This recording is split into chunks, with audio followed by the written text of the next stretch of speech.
बिहार की शताब्दी का पर्व मनाया जा रहा है और उस उत्सव पर मंच पर विराजमान श्री डॉक्टर महादेव झा जी, श्री राजकिशोर झा, श्री महेंद्र झा,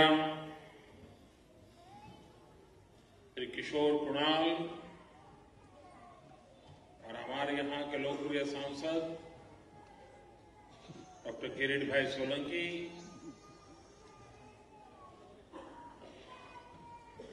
सभी वरिष्ठ महानुभाव, मुझे डॉक्टर महादेव झा बता रहे थे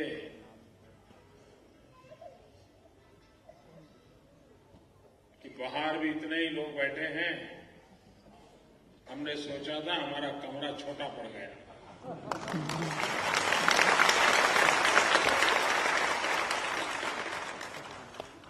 अब चिंता मत कीजिए, गुजरात का दिल इतना बड़ा है,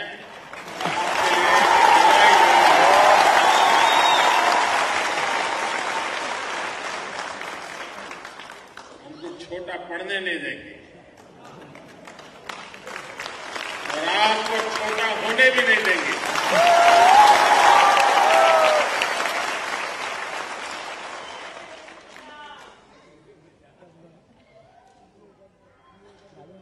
मित्रों, हम बचपन से राष्ट्रीय स्वयंसेवक संघ के कार्यकर्ता रहे। आरएसएस में भिन्न भिन्न प्रकार के कैंप हुआ करते हैं। एक बार हमारा कैंप था नागपुर में महीने भर का। वहां एक नौजवान से हमारा परिचय हुआ। फिर जब भी मौका मिले तो गप्पे मारने का समय मिले तो मैं उसको बुला लेता हूं, उससे बातें करता था। 8-10 दिन के बाद उन्होंने पूछा कि आप मुझे बुलाते हैं, मेरे से बातें करते हैं, मैं तो बहुत छोटा हूं, मेरी बातों में क्या आपको मजा आता है? क्या मुझे बार बार आप बोलने के लिए उकसाते रहते हो? तो मैंने कहा अगर तुम महीने भर ये काम चालू रखोगे तो मैं रहस्य बता देता हूं। मैं रहस्य खोल दूं और फिर भाग जाओगे तो नहीं चलेगा। तो बोले बताइए। वो नौजवान मधुबनी जिले का था।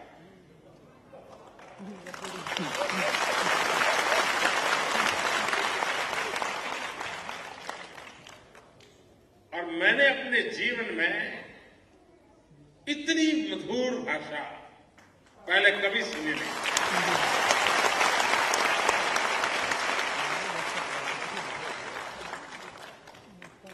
वो क्या कहता था, क्या सब्जेक्ट पर बोलता था, कोई लेना देना नहीं था। मुझे इसको सुनने का इतना आनंद आता था, इतनी प्यारी, इतनी मधुर भाषा, और उसके कारण बहुत स्वाभाविक था कि मेरे मन पे एक अच्छे संस्कार हुए। एक प्रकार से आप सबसे हमारा प्यार हो गया।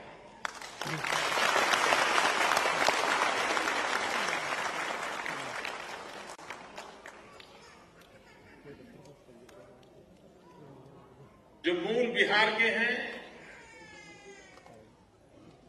लेकिन कार्य हेतु जिनका गुजरात आना हुआ और जिस क्षेत्र में उन्होंने अपना पदार्पण किया उसमें अनेक नई ऊंचाइयों को प्राप्त किया, ऐसे महानुभावों का सम्मान करने का मुझे अवसर मिला।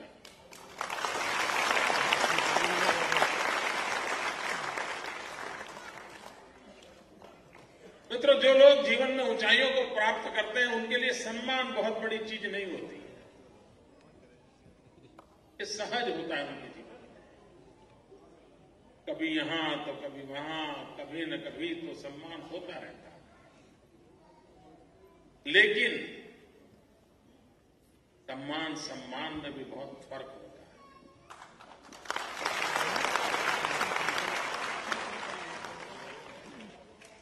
जनरल करियप्पा के जीवन की एक घटना मैं सुनाना चाहता हूं। जनरल करियप्पा का दुनिया में बहुत बड़ा नाम था। सेनाध्यक्ष के रूप में एक बहुत ही प्रतिष्ठा पाई थी और जीवन के हर कार्यकाल में काफी ऊंचाइयों पर वो पहुंचे थे। एक बार जनरल करियप्पा को उनके गांव वालों ने बुलाया, जिस गांव में उनका जन्म हुआ, और गांव के लोगों ने उनका सम्मान रखा।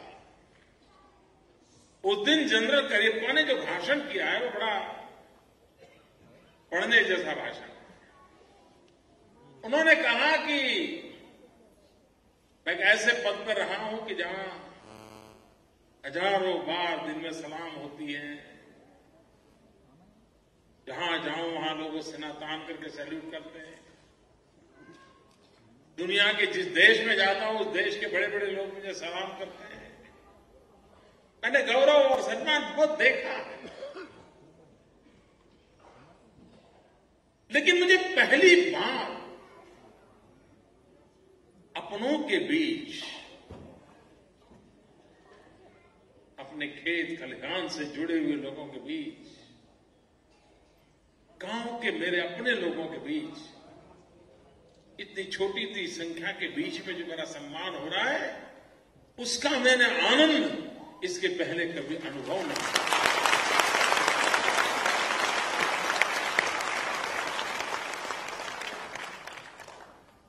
मित्र, राष्ट्रपति भवन में मिले हुए पदक का आनंद और अपनों के बीच मिले हुए सम्मान का आनंद बहुत अलग है।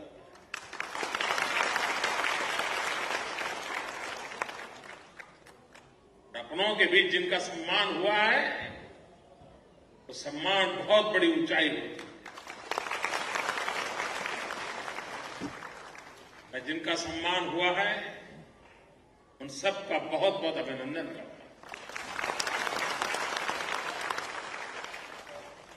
बिहार शताब्दी वर्ष की शुरुआत गुजरात में सूरत में सबसे पहले कार्यक्रम हुआ।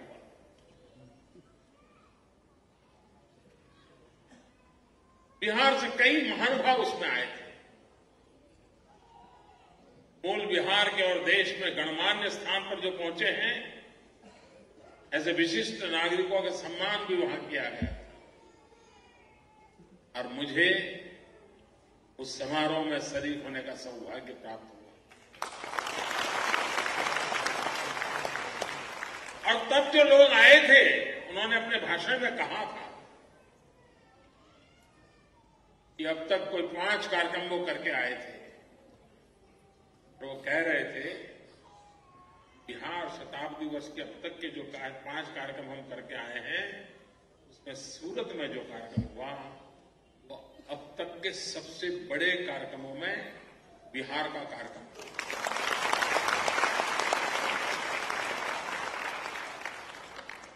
एक समय था कि कलकत्ता में सबसे ज्यादा जनसंख्या बिहार की होती थी। मूल बंगाल के बाद अगर वहां बाहर से आए हुए लोगों की सबसे बड़ी तादाद में संख्या कहीं हो तो कलकत्ता में बिहार की थी। मुझे लगता है शायद सूरत ने वो रिकॉर्ड तोड़ दिया है।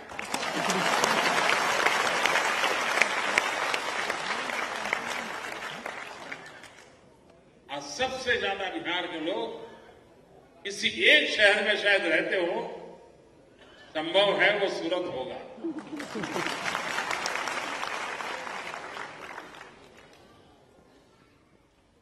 भाई बहनों, गुजरात और बिहार का एक विशिष्ट नाता रहा है। शायद बहुत कम लोगों को मालूम है कि अगर सरदार पटेल न होते,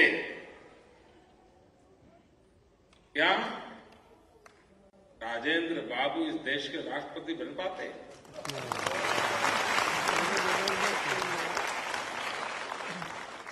ये इतिहास का वो पृष्ठ है जिसको इन दिनों तो कोई उजागर करने का साहस नहीं करता है। पंडित नेहरू की पसंद कुछ और थी, सरदार साहब की पसंद डॉक्टर राजेंद्र प्रसाद थे।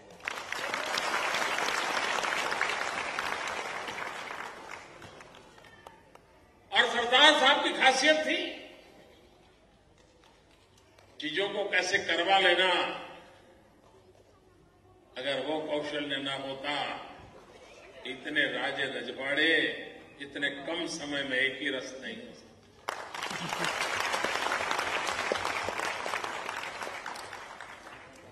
जिन लोगों ने राजेंद्र बाबू की जीवनी पढ़ी होगी उन्हें पता होगा इसकी प्रस्तावना सरदार वल्लभ भाई पटेल ने लिखी।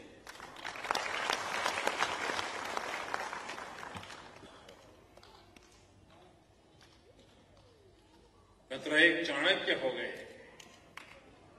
जिन्होंने उस समय छोटे राजघरानों को इकट्ठा करके एक सम्मान का संघर्ष, स्वतंत्रता का संघर्ष लड़ा सदियों पहले के। और चाणक्य के बाद गुजरात की धरती पर एक सरदार हुए जिन्होंने सभी छोटे रजवाड़ों को एक करके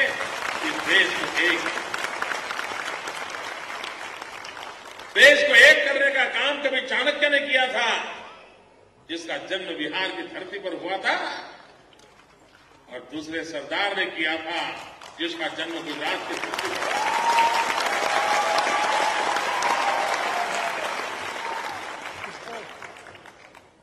मित्र बिहार की पहचान नालंदा विश्वविद्यालय से थी। आज भी शिक्षा की ऊंचाइयों को देखा जाए तो दो नाम सदियों पहले के प्रमुख रूप से आते हैं। एक नालंदा विश्वविद्यालय का आता है और दूसरा वल्लभी विश्वविद्यालय। एक ही समय काल था, एक पूरब में था तो दूसरा पश्चिम में था, एक बिहार में था तो दूसरा गुजरात था।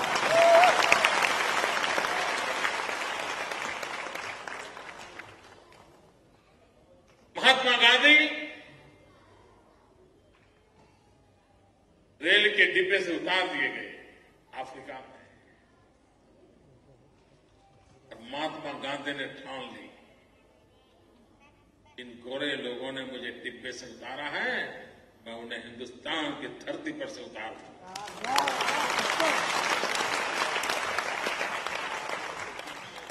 वो भारत लौटे, लेकिन उनकी पहली प्रेजेंस आजादी के आंदोलन की उनकी शैली, आजादी की तरफ देखने का उनका दृष्टिकोण, उनकी कार्यशैली, महात्मा गांधी को देश ने पहली बार पहचाना बिहार के चंपारण की धरती पर पहचाना। वो चंपारण का सत्याग्रह था जिसने अंग्रेजों को सोचने के लिए मजबूर किया, ये क्या हो रहा है, समझ नहीं आ रहा था।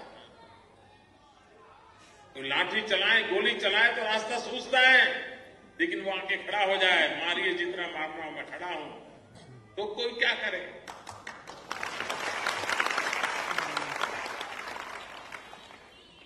गांधी ने देश को एक नई दिशा दी थी, वो भूमि थी चंपारण। एक गुजरात का सपूत बिहार की धरती पर गया था और वहां से स्वराज्य के लिए एक आंदोलन की ज्योत प्रकट की थी। एक दूसरा बिहार का बेटा जयप्रकाश नारायण,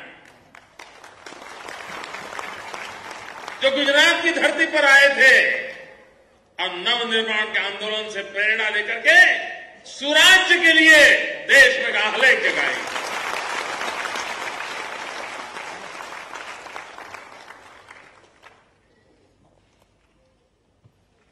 एक सरदार पटेल थे जिन्होंने बिहार के राजेंद्र बाबू को राष्ट्रपति बनवाया था, और एक बिहार के जयप्रकाश जी थे जिन्होंने गुजरात के मोरारजी भाई को प्रधानमंत्री बनाया।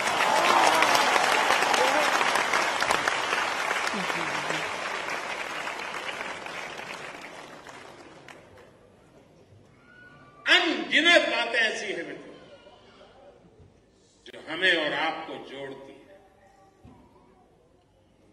दुनिया के लोगों के मन में एक ख्याल ऐसा है कि भगवान बुद्ध पूरब में ही थे, भगवान बुद्ध बिहार में ही थे। बहुत कम लोगों को मालूम है कि भगवान बुद्ध की बिहार में जितनी प्रेजेंस थी उतनी ही प्रभावी प्रेजेंस गुजरात में भी।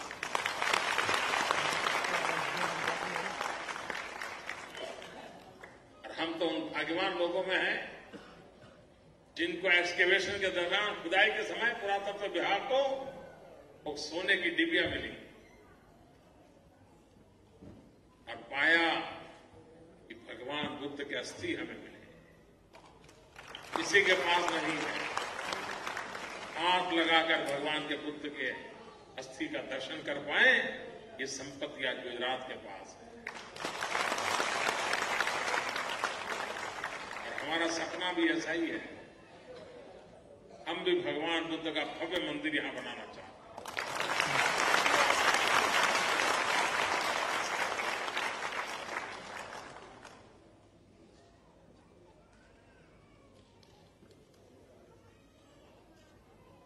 तो पितृ श्राद्ध के लिए लोग जाते हैं गया जी, जाते हैं ना। मातृ श्राद्ध के लिए जाते हैं सिद्धमूल।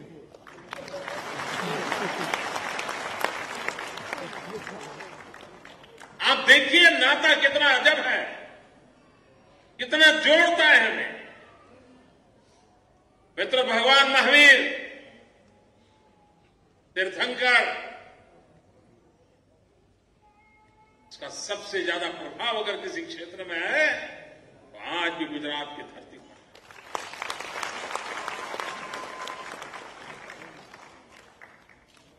यह देश बहुरत्ना वसुंधरा विविधताओं से भरा हुआ है। हरेक की अपनी क्षमताएं हैं, हरेक के अंदर एक विशेषता है। उस ताने बाने को जोड़ करके ही यह देश का गौरव बढ़ता है। भारत माता के गले में इन विशेषता भरे हुए पुष्पों रूपी राज्यों के माध्यम से भारत माता सुशोभित हो जाती है, भारत माता गौरवान्वित हो जाती है।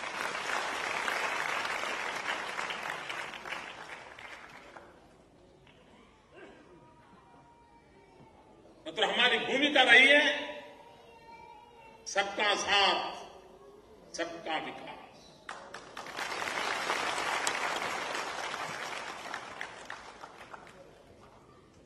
हम जब कांकरिया कार्निवल बनाते हैं तो कुछ लोगों को पहले कान में दर्द होता है जब सुनते हैं कि कुछ ऐसा हो रहा है, फिर आंखों में पीड़ा होती है कि ये कैसे हो रहा है, फिर जीवन भर पीड़ा में ही पड़े रहते हैं, ये सब क्यों हो रहा है।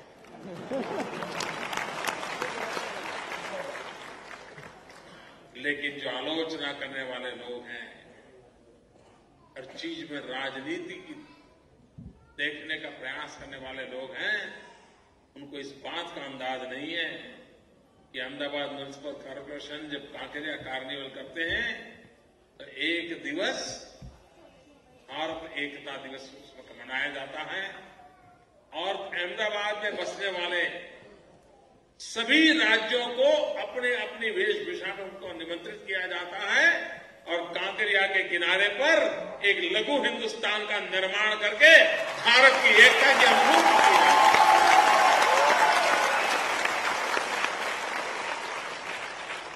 नई पीढ़ी को संस्कार होते हैं। मुझे स्मरण है हमारे यहां केरल के यहां चीफ जस्टिस के रूप में केरल के एक महानुभाव थे, तो हमने आग्रह किया कि हमारा कांकरिया में ऐसा कार्यक्रम होता है, आप आइए। तो उनका मैं आऊंगा लेकिन मैं केरल के अंदर बैठूंगा। तो जरूर बैठिए। तो जहां केरल का कार्यक्रम चल रहा था वहां जाके बैठे, तो बाद में वो मुझे बता रहे थे, बोले मोदी जी एक बढ़िया आपने काम किया। हमने कहा कैसे? बोले हमारे केरल से जो निकले हुए लोग हैं, उनकी जो नई पीढ़ी है, उनको केरल में शादी किस पद्धति से होती है, कुछ त्योहार किस पद्धति से मनाए जाते हैं, ये उनको पता नहीं है। कि इसके कारण उन बच्चों को पता चलेगा कि हमारे केरल में कौन कौन सी परंपराएं होती हैं।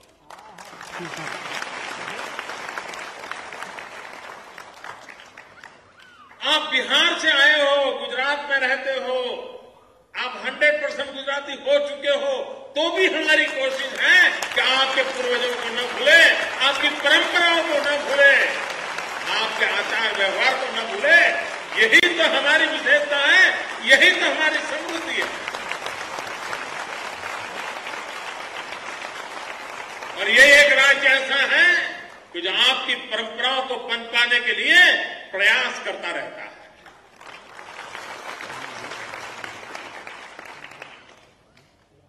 सांस्कृतिक विरासत के चिरंतन दिए को कभी बूझने नहीं देंगे। हम अपने पसीने खून से उसके अंदर दिया जलाने के लिए जो कुछ भी देना पड़े देते रहेंगे। ये हमारी परंपरा है।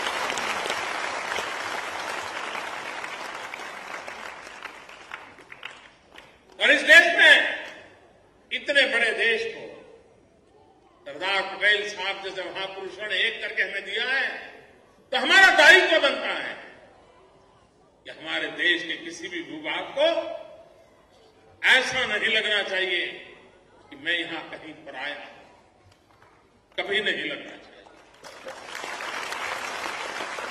हम किसी भी कोने में कौन हो, हर भूमि हमें अपनी लगनी चाहिए, हर लोग हमें अपने लगने चाहिए, और तब जाकर के जीवन चलता है, वरना जीवन चल नहीं सकता। इस प्रकार के समारोह से, इस प्रकार के संस्कार होते हैं, इस प्रकार की भावना प्रबल होती है, और उसको प्रबल करने का प्रयास करना चाहिए। मित्रों, आज विकास की यात्रा में भी दुनिया के सब देश समान रूप से नहीं है। दुनिया के कुछ देश है बहुत समृद्ध हैं, दुनिया के कुछ देश है बहुत पिछड़े हैं, दुनिया के कुछ देश हैं जो समृद्धि की ओर जाने की कोशिश कर रहे हैं, दुनिया के कुछ देश हैं जो अपनी कठिनाइयों से मुक्ति पाने के लिए छटपटा रहे हैं। सारी दुनिया में है। ग्लोबल इकोनॉमी का जमाना क्या कह रहा है? आखिरकार ग्लोबल इकोनॉमी यही कह रही है, अगर आगे बढ़ना है तो किसी के पास एक ताकत होगी, दूसरे के पास दूसरी ताकत होगी, दोनों को मिलाओगे तो एक नई शक्ति के रूप में उभरोगे।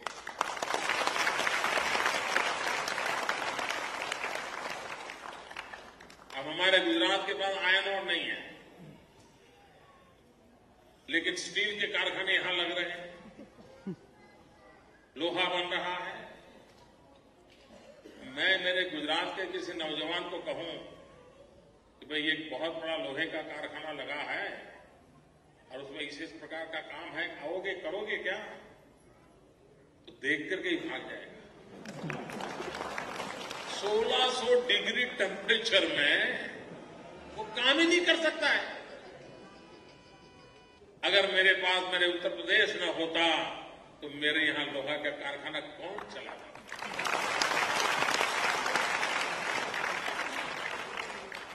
हर एक का अपना एक सामर्थ्य होता है। मेरे गुजरात के भाई कितने ही पैसे क्यों न हो, बढ़िया से बढ़िया डायमंड क्यों न लाए हो, एक एक डायमंड एक एक से बढ़कर एक एक मूल्यवान क्यों न हो, लेकिन मेरा बंगाल का भाई यहां आकर के उसमें से अगर गहने नहीं बनाता तो डायमंड कहां शोभा देने।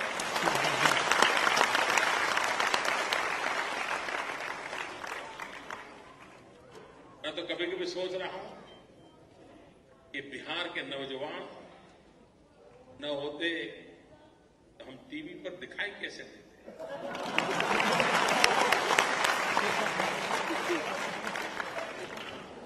आप कोई भी टीवी चैनल उठा लीजिए, कोई भी किसी भी भाषा की, उस क्रू में आपको 80% बिहार के नौजवान मिलेंगे। पूरा कब्जा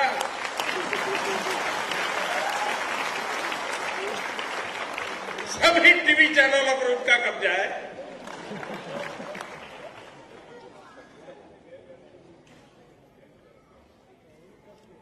पत्रकारिता जगत में देखिए, लेखन में देखिए, साहित्य में देखिए, एक से बढ़कर एक बिहार में हम टैलेंट की अनुभूति करते हैं।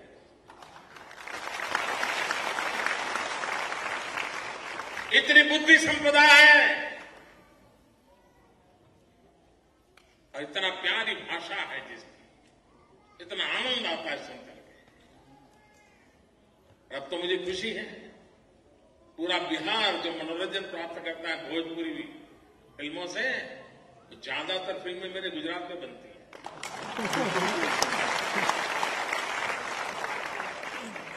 भोजपुरी टीवी सीरियल के जितने एपिसोड है वो ज्यादातर मेरे गुजरात में बनते हैं।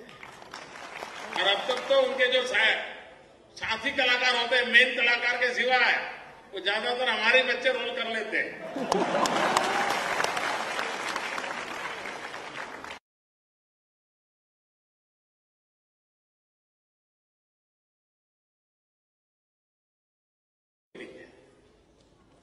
और उस शक्ति को हम आगे बढ़ाएं, हम मिलजुल करके इस देश को महान बनाएं। भारत मां के करोड़ों गरीब लोग, उनकी तरफ हम देखें और हम सब मिलकर के अशिक्षा से, अंधश्रद्धा से इस देश के गरीबों को मुक्त कराएं। मुझे कभी कभी हमारे बिहार के मित्र मिलते हैं तो मैं उनको कहता हूं, भाई अब तो सरनेम बदलो, ऐसा कहता हूं।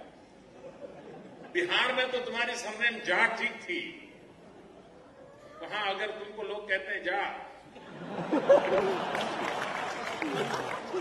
लेकिन यहां तुम सरनेम करो आ।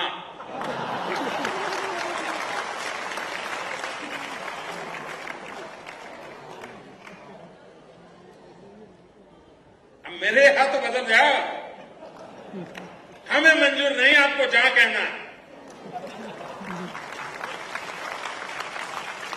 हम कतई गलती से नहीं कहेंगे जा, नहीं कह सकते, हम कहेंगे आ।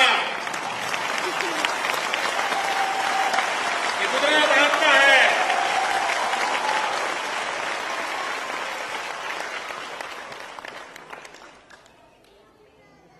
भाइयों बहनों,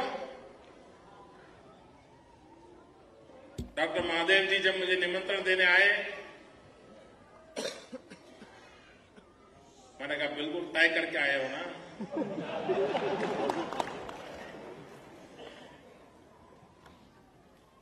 बड़े संकोची स्वभाव के हैं, 10 शब्द बोलने हो तो 6 बोलते हैं।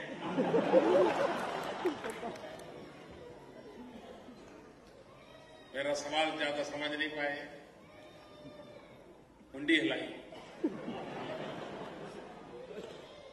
मैंने कहा संकोच मत कीजिए, मैं जरूर आऊंगा। फिर वो कहने लगे कि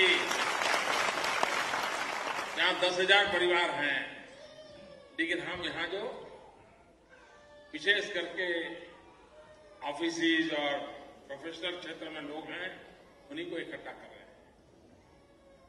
देखा ठीक है, आपके घर में इकट्ठा कर रहे हो क्या? क्योंकि मुझे लगा 25-50 का कार्यक्रम करना चाहते हैं। नहीं बोले हम सभागृह में करेंगे। मैंने कहा छोटा हो या बड़ा, मुझे उससे लेना देना नहीं है। बिहार मेरा अपना है, मैं जुड़ा जाऊं।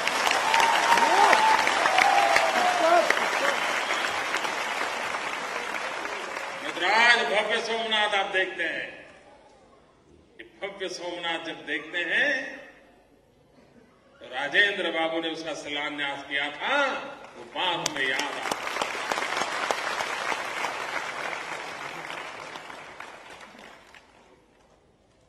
हर पल हम आपसे जुड़े हुए। इस विकास के अंदर अगर पसीने की महक देखोगे तो उस पसीने की महक में गुजरात का पसीना कौन सा, बिहार का पसीना कौन सा, कोई अलग नहीं कर सकता।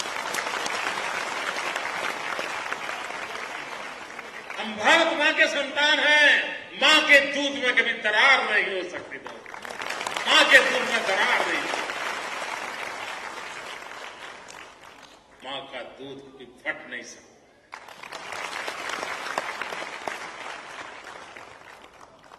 लेकिन एक शर्त होती है, हम मां भारती को न भूलें। अगर मां भारती को हम याद रखेंगे तो अपनापन अपने आप बढ़ता चला जाएगा। हम सबको जोड़ने का सामर्थ्य अपनी मां भारती में है। उस मां भारती के पुजारी बन करके हम इस देश के लिए कुछ करें। इसी एक संकल्प के साथ फिर एक बार बिहार शताब्दी वर्ष पर मैं बिहार के सभी भाइयों को और बिहार में रह रहे सभी भाइयों को बहुत बहुत शुभकामनाएं देता हूं। धन्यवाद।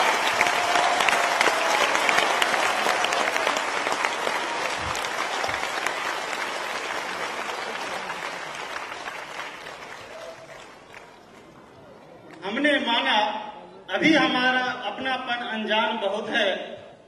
हमने माना अभी हमारा अपनापन अनजान बहुत है। दिल के संबंध मिल जाए तो दो पल की पहचान बहुत है। हम जन सारे आज यहाँ न जाने कल किस ठौर में होंगे। हम जन सारे आज यहाँ न जाने कल किस ठौर में होंगे। आपने हमको अपना समझा, इसके हम एहसान रहेंगे, इसके हम एहसान रहेंगे।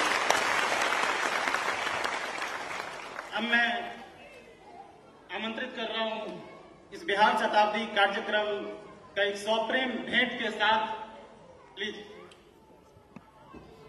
ये बिहार के में मधुबनी पेंटिंग के नाम से काफी प्रख्यात है।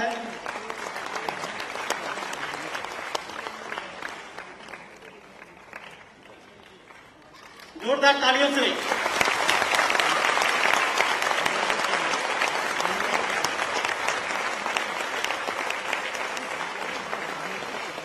दो शब्दों के साथ मैं धन्यवाद ज्ञापन करना चाहता हूं मंच पे उपस्थित समस्त मंचासीन विशिष्ट अतिथियों का। हवा का रुख जिधर भी हो चिरागों को जला रखना। हवा का रुख जिधर भी हो चिरागों को जला रखना। मोहब्बत फिर मोहब्बत है, मोहब्बत को बचा रखना। धन्यवाद देना चाहता हूं माननीय किरीट भाई सोलंकी जी का, जिन्होंने अपना बहुमूल्य समय निकाल के हमारे बीच में वो उपस्थित हुए हैं आज। धन्यवाद देना चाहता हूं श्री आचार्य किशोर कुणाल जी का, जो इस कार्यक्रम के लिए पटना से उपस्थित हुए हैं। बहुत जोरदार तालियों से उनका स्वागत और धन्यवाद ज्ञापन करते हैं। धन्यवाद देना चाहता हूं संस्था के सभी कार्यकर्ता का, जिन्होंने इस कार्यक्रम को यहाँ पे कार्यक्रम आयोजित किया है। यहाँ दूर दूर से आए लोग हैं, कोई मुंबई से, कोई दिल्ली से, कोई सूरत से, कोई मुंबई से, काफी सारे संस्था के प्रमुख हैं। उन सभी का मैं हार्दिक स्वागत और धन्यवाद करता हूं। इन्हीं शब्दों के साथ आज के मुख्य अतिथि माननीय श्री नरेंद्र भाई मोदी जी, जो इसके चीफ गेस्ट हैं, उनका बहुत बहुत आभार पूरे समाज, पूरे बिहार के और बिहार से करता हूं, जिन्होंने अपना बहुमूल्य समय दिया। हमें याद है वो पहला दिन जब हम लोग गए थे मिलने के लिए, जैसे उन्होंने उद्धृत किया है। हमने उनसे आग्रह किया कि सर, हम चाहते हैं कि आप कुछ समय के लिए हमारे इस कार्यक्रम में आए, हमारे कार्यक्रम का शोभा बढ़ेगा। और इन्होंने शायद 2 सेकंड भी नहीं लिए, इन्होंने बोला कि मैं तो आ रहा हूं। वो हमारे लिए बहुत ही उत्साहवर्धक समय था। हम लोग इतने उत्साहित थे। वो एक छोटा सा शब्द हमें इतना ऊर्जा प्रदान किया कि हमने सोचा कि इस कार्यक्रम की सफलता होकर रही। बहुत बहुत धन्यवाद, बहुत बहुत धन्यवाद।